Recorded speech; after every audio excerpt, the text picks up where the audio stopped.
കഥ അമ്മയുടെ ദുആ. ഫജ്റിന്റെ ബാങ്ക് മുഴങ്ങുന്നതിനു മുമ്പേ ആയിഷ ഉണർന്നു. ചെറിയ വീട്ടിലെ അടുക്കളയിൽ വിളക്ക് തെളിച്ച് അവൾ ചായ ഉണ്ടാക്കാൻ തുടങ്ങി. ഭർത്താവ് അബ്ദുറഹ്മാൻ മരിച്ചിട്ട് 5 വർഷമായി. ഇപ്പോൾ അവളുടെ ലോകം മുഴുവൻ ഒരേയൊരു മകൻ ഹസൻ. ഹസൻ പഠനത്തിൽ മിടുക്കനായിരുന്നു.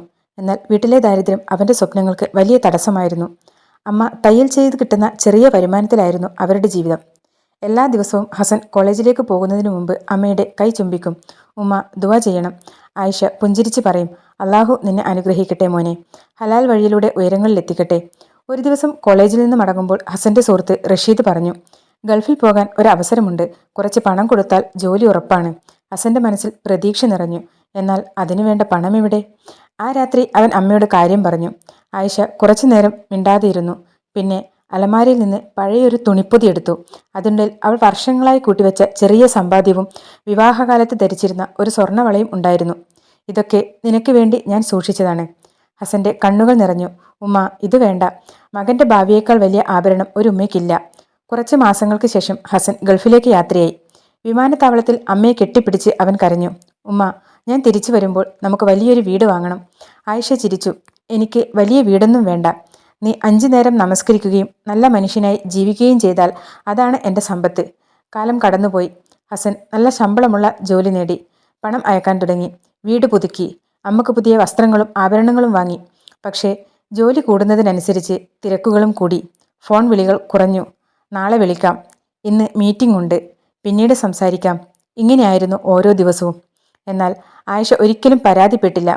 ഓരോ നമസ്കാരത്തിന് ശേഷവും കൈ ഉയർത്തി അവൾ ഒരേ ദുആ മാത്രമേ പറയാറുണ്ടായിരുന്നുള്ളൂ. റബ്ബേ, എൻ്റെ മകനെ കാത്തു സൂക്ഷിക്കണമേ, അവൻ്റെ ഹൃദയം എന്നും സത്യത്തിൻ്റെ വഴിയിലാകണമേ. ഒരു മഴയുള്ള രാത്രിയിൽ ഹസന് ഓഫീസിൽ വലിയൊരു പ്രശ്നമുണ്ടായി. തെറ്റ് ചെയ്യാതിരുന്നിട്ടും കുറ്റം അവൻ്റെ മേൽ വന്നു. ജോലി നഷ്ടമാകുന്ന അവസ്ഥ. അന്ന് രാത്രി അവൻ ജീവിതത്തിൽ ആദ്യമായി തകർന്നുപോയി. ഹോട്ടൽ മുറിയിൽ ഒറ്റയ്ക്കിരുന്ന് അവൻ കരഞ്ഞു. അപ്പോഴാണ് ഉമ്മയുടെ പഴയൊരു ശബ്ദ സന്ദേശം അവൻ കേട്ടത്. മോനെ, ജീവിതത്തിൽ എത്ര പ്രയാസം വന്നാലും അള്ളാഹുവിലുള്ള വിശ്വാസം കൈവിടരുത്. ആ വാക്കുകൾ അവൻ്റെ മനസ്സിന് വലിയ ആശ്വാസമായി.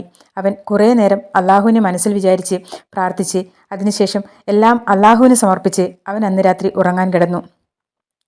അടുത്ത ദിവസം സത്യം പുറത്തു വന്നു. യഥാർത്ഥ തെറ്റുകാരൻ പിടിക്കപ്പെട്ടു. ഹസന്റെ സത്യസന്ധത എല്ലാവരും തിരിച്ചറിഞ്ഞു. അവന് സ്ഥാനക്കയറ്റം ലഭിച്ചു. അവൻ ആദ്യം വിളിച്ചത് ഉമ്മയായിരുന്നു. ഉമ്മ, നിങ്ങളുടെ ദുആയാണ് എന്നെ രക്ഷിച്ചത്. ഫോണിന്റെ മറുവശത്ത് ആയിഷ ചിരിച്ചു. എല്ലാം അള്ളാഹുവിൻ്റെ അനുഗ്രഹം. ഒരു വർഷത്തിനു ശേഷം ഹസൻ നാട്ടിലേക്ക് വരാൻ തീരുമാനിച്ചു. ഈ പ്രാവശ്യം അമ്മയോട് ഒന്നും പറഞ്ഞില്ല. അവരെ അത്ഭുതപ്പെടുത്തണം എന്നതായിരുന്നു അവൻ്റെ ആഗ്രഹം. വീട്ടിലെത്തിയപ്പോൾ വാതിൽ പൂട്ടിയിരുന്നു. അയൽവാസി ഫാത്തിമ ഓടി വന്നു. ഹസനെ, ഉമ്മ ആശുപത്രിയിലാണ്. ഹസന്റെ ഹൃദയം പിടഞ്ഞു. അവൻ നേരെ ആശുപത്രിയിലേക്ക് ഓടി. കിടക്കയിൽ കിടക്കുന്ന അമ്മയുടെ കൈ പിടിച്ചു. ആയിഷ പതുക്കെ കണ്ണു തുറന്നു. മോനെ, നീ വന്നോ? ഹസൻ കരഞ്ഞു. ഉമ്മ, ഞാൻ വൈകിപ്പോയി. അമ്മ അവൻ്റെ കണ്ണുനീർ തുളിച്ചു. ഇല്ല മോനെ, നീ വന്നല്ലോ, അത് മതി. കുറച്ചു നേരം കഴിഞ്ഞ് അവൾ പതുക്കെ പറഞ്ഞു, എനിക്ക് നിന്നോട് ഒരു വാക്ക് മാത്രമേ പറയാനുള്ളൂ. പറയൂ ഉമ്മ. പണം മനുഷ്യനെ വലിയവനാക്കില്ല. നല്ല സ്വഭാവവും അള്ളാഹുവിനോടുള്ള ഭയവുമാണ് മനുഷ്യൻ്റെ യഥാർത്ഥ സമ്പത്ത്. ഹസൻ തലകുനിച്ചു. ഞാൻ ഒരിക്കലും മറക്കില്ല. അന്നു മുതൽ അവൻ ജീവിതം മാറ്റിമറിച്ചു. എത്ര തിരക്കുണ്ടായാലും അമ്മയെ വിളിക്കാൻ സമയം കണ്ടെത്തി. നാട്ടിൽ പാവപ്പെട്ട കുട്ടികൾക്ക് പഠന സഹായം നൽകി. അനാഥർക്കായി ഭക്ഷണം വിതരണം ചെയ്തു. ഓരോ നല്ല പ്രവൃത്തിക്കും മുമ്പ് അവൻ ഒരു കാര്യം മാത്രം പറയും, ഇത് എൻ്റെ ഉമ്മായുടെ ദുആയുടെ ഫലമാണ്. വർഷങ്ങൾക്ക് ശേഷം ആയിഷ ഈ ലോകത്തോട് വിട പറഞ്ഞു. ജനാസ കഴിഞ്ഞ് എല്ലാവരും മടങ്ങുമ്പോൾ ഹസൻ അമ്മയുടെ ഖബറിന് സമീപം കുറച്ചു നേരം നിന്നു. കണ്ണീരോടെ അവൻ പറഞ്ഞു, ഉമ്മ, നിങ്ങൾ എനിക്ക് സമ്പത്ത് നൽകിയില്ല, അതിലും വിലപ്പെട്ട ഈമാനും നല്ല ജീവിത പാഠങ്ങളും തന്നു. നിങ്ങളുടെ ദുആ എൻ്റെ ജീവിതത്തിലെ ഏറ്റവും വലിയ അനുഗ്രഹമായിരുന്നു. അവൻ കൈ ഉയർത്തി ദുആ ചെയ്തു. അല്ലാഹുവേ, എൻ്റെ ഉമ്മയുടെ പാപങ്ങൾ പൊറുക്കണമേ, അവൾക്ക് ജന്നത്തുൽ ഫിർദൗസ് നൽകണമേ, ആമീൻ. അന്ന് സന്ധ്യയിൽ പള്ളിയിൽ നിന്ന് മഗ്രിബിൻ്റെ ബാങ്ക് ഉയർന്നു. ഹസൻ പള്ളിയിലേക്ക് നടന്നു. കാരണം ഇപ്പോൾ അവന് മനസ്സിലായിരുന്നു, ഒരു അമ്മയുടെ ദുആയും അള്ളാഹുവിലുള്ള വിശ്വാസവും മനുഷ്യൻ്റെ ജീവിതത്തെ എന്നും പ്രകാശിപ്പിക്കുന്ന അനുഗ്രഹമാണ്.